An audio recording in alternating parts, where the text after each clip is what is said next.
The ticket was taped to the windshield at 2:47 p.m. $150. Expired meter. 4 hours in a 2-hour zone outside Rhode Island Hospital's Cancer Center. To most, just another ticket. But this one wasn't ordinary, because sitting in that courtroom was a 14-year-old girl holding that citation like it was a sentence. Jessica Rivera. Her mother's car, her mother's ticket, but her mother couldn't be there to fight it. She was 3 floors up, recovering from an emergency 8-hour cancer surgery that was supposed to take 2. Stage 3. Complications. Uncertainty. Jessica had waited in the car because the hospital wouldn't allow minors in the recovery area. She was afraid to move, afraid her mother might wake up and find her gone. But outside, the clock didn't care. At hour 4, the meter expired, and Officer Todd Marshall, 38, wrote another citation, number 47, outside that same cancer center in 6 months. A simple violation, right? Rules are rules. Except sometimes the rules are wrong. Behind Jessica sat her aunt, Carmen Rivera, clutching hospital papers and a folded tissue, trying to hold it together.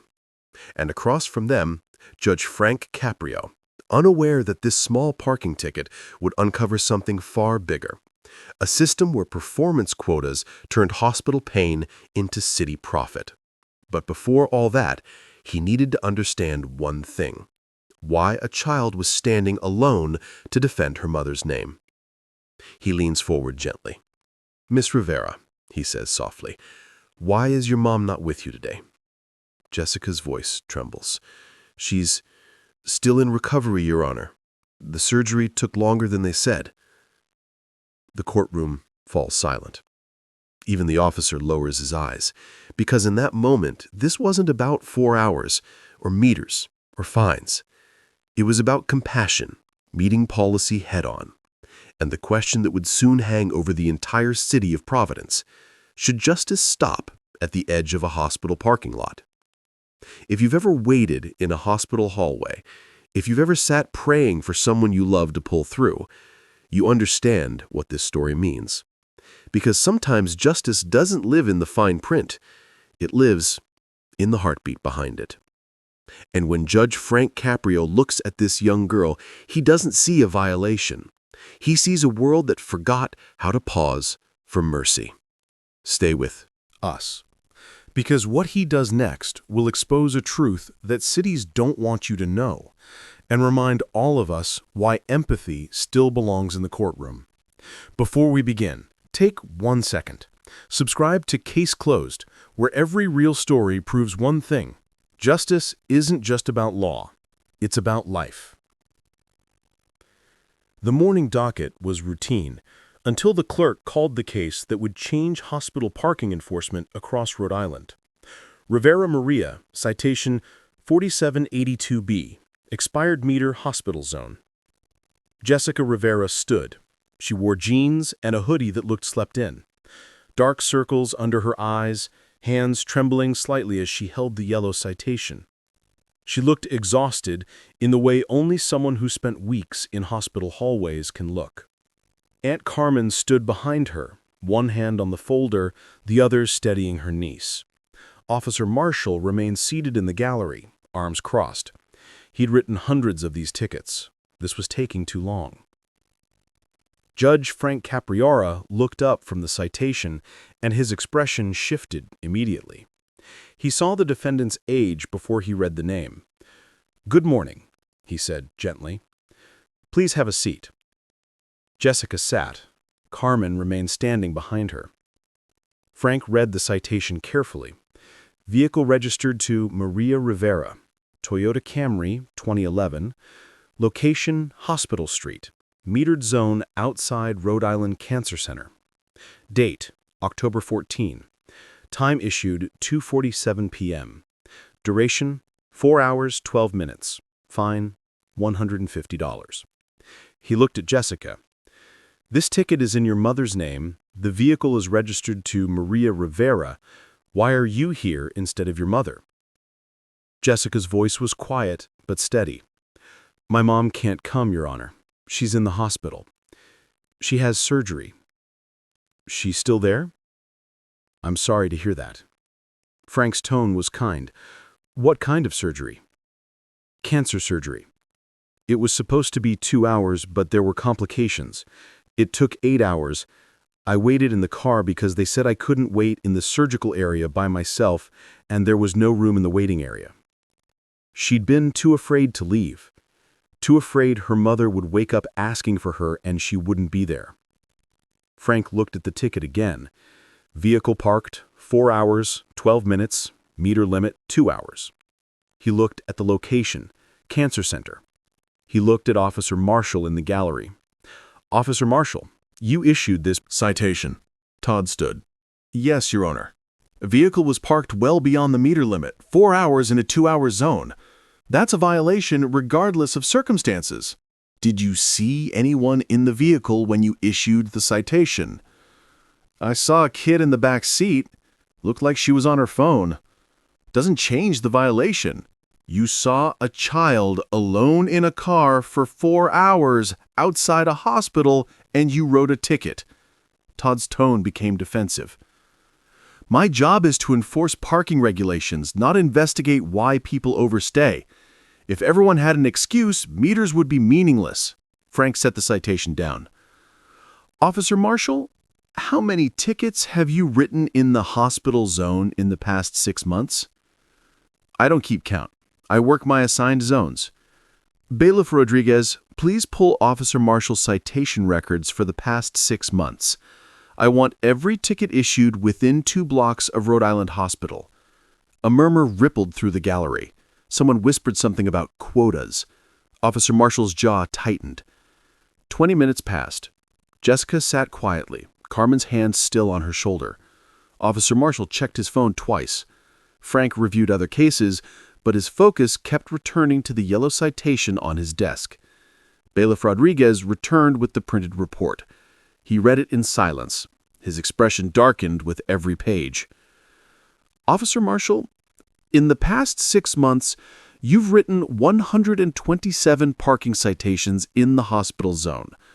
Of those, 47 were issued directly outside the cancer center. Most were for vehicles parked 3 to 5 hours beyond the meter limit. He looked up. That's an average of 8 tickets per month at a single cancer treatment facility. Todd shifted his weight. That zone has high turnover and frequent violations. It has families dealing with medical emergencies. Frank picked up his phone. Bailiff, please connect me to the patient advocate office at Rhode Island Hospital. I'd like to speak with them on speakerphone. The gallery was silent now. Jessica looked at her aunt, confused. Carmen squeezed her shoulder. The call connected. A woman's voice filled the courtroom. Patient advocate office? This is Susan Chen? Miss Chen, this is Judge Frank Caprio from Providence Municipal Court. I have a case here involving a parking citation issued outside your cancer center. Can you tell me the typical duration of appointments and procedures at that facility? Susan's response was immediate and detailed. Initial consultations run 2 to 3 hours. Chemotherapy sessions range from 3 to 6 hours, depending on the protocol. Surgical procedures can take anywhere from 2 to 8 hours, sometimes longer if there are complications. We always advise families to expect procedures to run longer than scheduled because medical situations are unpredictable. And parking availability. Susan's frustration was audible. It's a nightmare, Your Honor. We have 40 spaces for a 200-bed facility. The meters outside are 2-hour maximum. We've been requesting that the city extend the time limits or create medical validation zones for years, but nothing has changed. Meanwhile, families get ticketed while their loved ones are in surgery or undergoing treatment. It adds financial stress to what's already the worst time of their lives. Thank you, Miss Chen. Frank ended the call and looked at Officer Marshall. You've been systematically ticketing families during medical emergencies. The hospital's own patient advocate confirms that cancer procedures regularly exceed 2 hours, sometimes by 6 hours or more.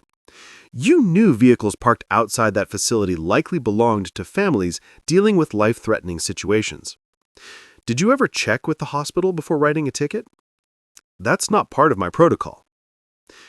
Did you ever ask yourself why a child was sitting alone in a car for 4 hours? I'm not required to investigate circumstances. The meter limit is 2 hours. The vehicle exceeded that limit. I wrote the citation.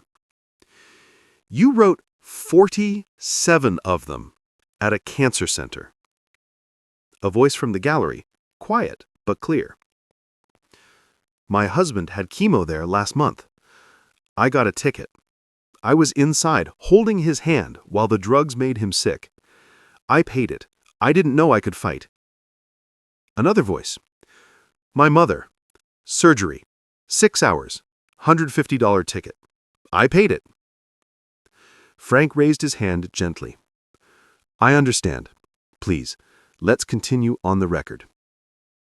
He turned to Carmen. Miss Rivera, you have documentation from the hospital? Yes, Your Honor.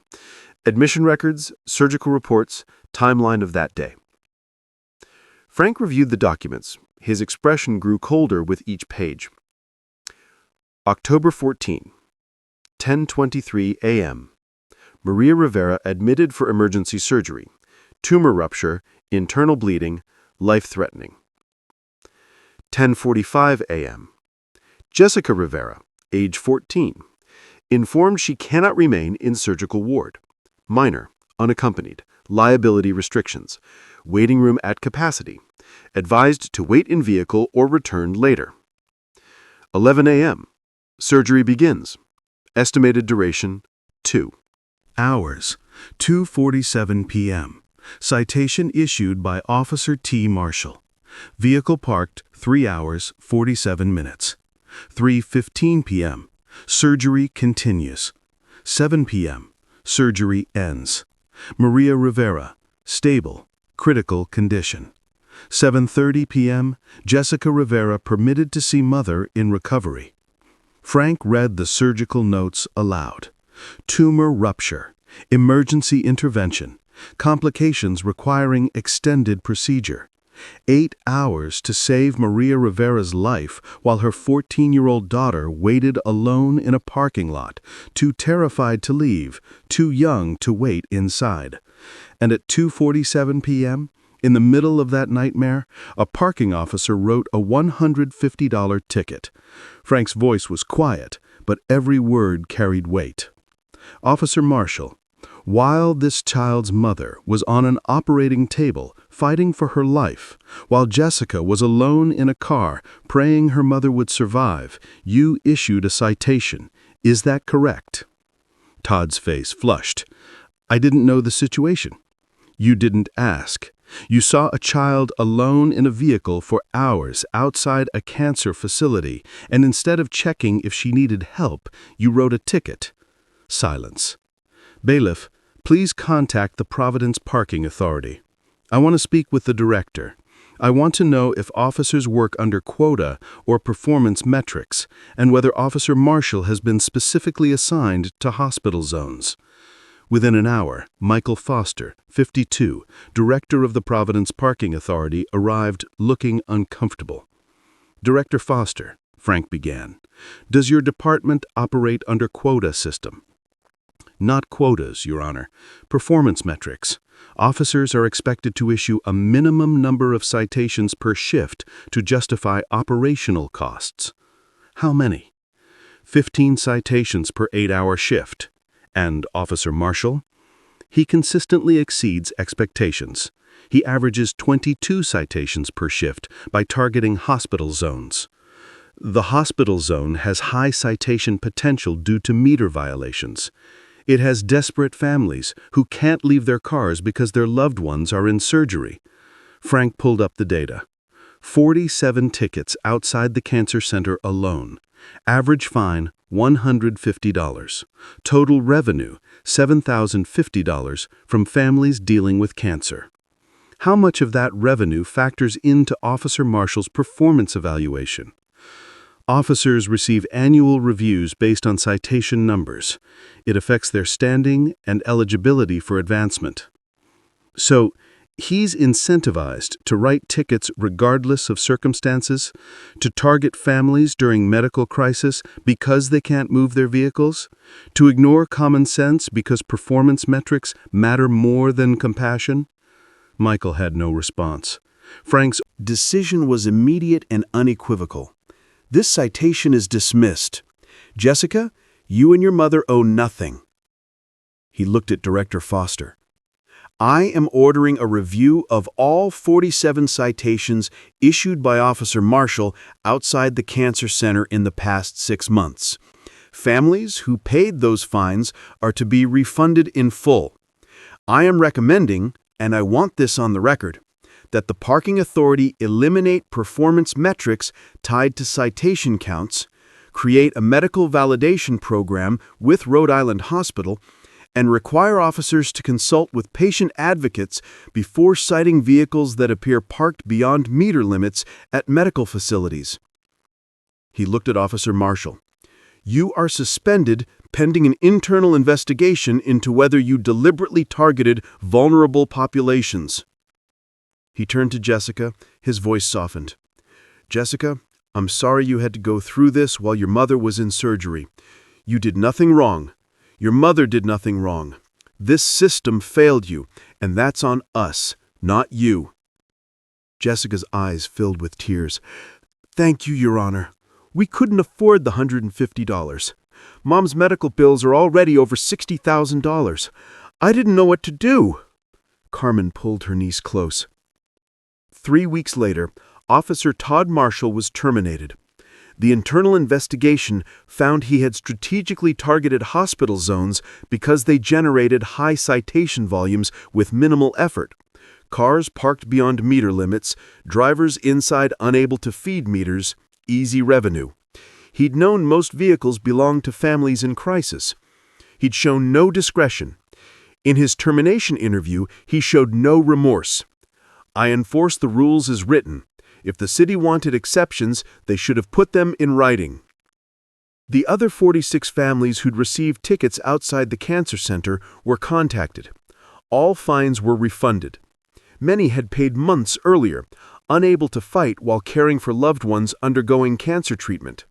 One woman, Patricia Morrison, had paid her $150 ticket the same week her husband entered hospice.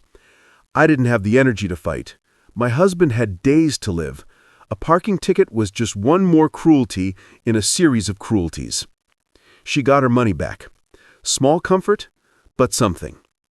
The city of Providence faced public pressure to reform. Within 2 months, changes were implemented. Meters near hospitals extended from 2 hours to 4. Medical parking zones created with hospital validation. Officers required to check with patient advocates before ticketing vehicles that appear parked beyond meter limits at medical facilities. Vehicles near medical facilities that appear abandoned beyond meter limits. Performance metrics eliminated. Officers now evaluated on community service and professionalism, not citation volume. Rhode Island Hospital installed a validation system. Families dealing with emergencies, long procedures, or extended visits could get parking validated at no cost. No more choosing between being present for a loved one and feeding a meter.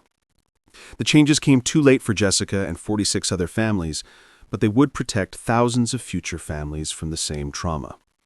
Jessica Rivera is now 15. Her mother, Maria, is still alive. The surgery was successful.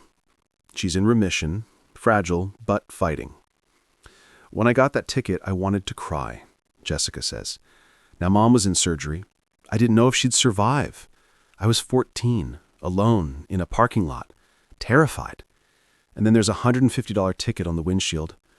She pauses. We couldn't afford it. But I didn't know you could fight a ticket. I thought you just paid. Carmen sits beside her. I was furious. My sister was fighting for her life, and they ticketed her car with her daughter inside. It was cruel. So I gathered the hospital records, and we went to court. Maria Rivera, now 43, keeps the dismissed citation in a folder with her hospital discharge papers. These represent the same day, she explains. The day I almost died. The day Jessica waited alone. The day someone saw our crisis and wrote a ticket. And the day months later when Judge Caprio said, "No, that's wrong," and made it right. Frank Caprio keeps Jessica's citation in his chambers, the yellow slip that started everything. $150, 4 hours, Cancer Center. Todd Marshall looked at that car and saw a violation, Frank tells visitors. I looked at the same citation and saw a 14-year-old girl waiting to find out if her mother would live. Those are two very different things. He holds up the ticket. This represents everything wrong with turning human suffering into revenue. Jessica's mother was in surgery. Jessica was alone and terrified. The city's response was a $150 fine? That's not law enforcement. That's a failure of compassion. Frank was later recognized by patient advocacy groups for exposing the hospital parking scheme. In interviews, he was direct. Parking rules exist to manage limited space fairly. But when someone's mother is in cancer surgery, fairness means understanding that feeding the A meter is impossible. Jessica couldn't leave that car. What if her mother had died while she was at a meter? What if the hospital called and she wasn't there? A child shouldn't have to choose between being available for her dying mother and avoiding a parking ticket. He held up the stack of dismissed citations. These represent 47 families dealing with cancer, surgery, treatment, and death. We ticketed them. We added financial stress to medical trauma. That's not governance. That's failing people when they need help most. Jessica's $150 ticket became a symbol. They called it the parking ticket that changed policy. But to those who were there, it was something far deeper. Patient advocacy groups now play the footage in presentations. Hospital administrators cite it when lobbying for reform. And in ethics classrooms, new officers study it as a warning that rules without compassion eventually become cruelty. Because what happened in Judge Frank Caprio's courtroom that morning didn't end with one decision. It sparked a movement. Providence rewrote its ordinances. 12 other cities followed. Boston removed meters within a block of major hospitals. Hartford created free validated parking for medical emergencies. New Haven extended limits to 6 hours near treatment centers. Each reform traced back to a 14-year-old girl named Jessica Rivera, a child who could have stayed silent, paid the fine, and disappeared into the system. But she didn't. She spoke. And a judge listened. Together, they exposed how convenience had been valued over compassion, how revenue had overshadowed humanity, and that one quiet act of courage began to rewrite how cities treat those fighting for their lives. That's the legacy of Judge Frank Caprio. He showed us that justice isn't measured in fines or verdicts, it's measured in understanding. That a parking citation can become a classroom for empathy. That a child waiting for her mother isn't a violation. She's a reminder. Rules exist to serve people, not punish them. And compassion isn't the opposite of justice. It's the heart of it. If you believe the world still needs judges who listen before they rule, like this video, share it with someone who's ever waited in a hospital hallway, and subscribe to Case Closed, where we honor Judge Frank Caprio's enduring truth, that fairness isn't about power, it's about presence, and that every act of mercy, no matter how small, keeps justice alive, because long after the tickets fade and the courtroom lights dim, his voice still echoes, reminding us that real justice has a heartbeat.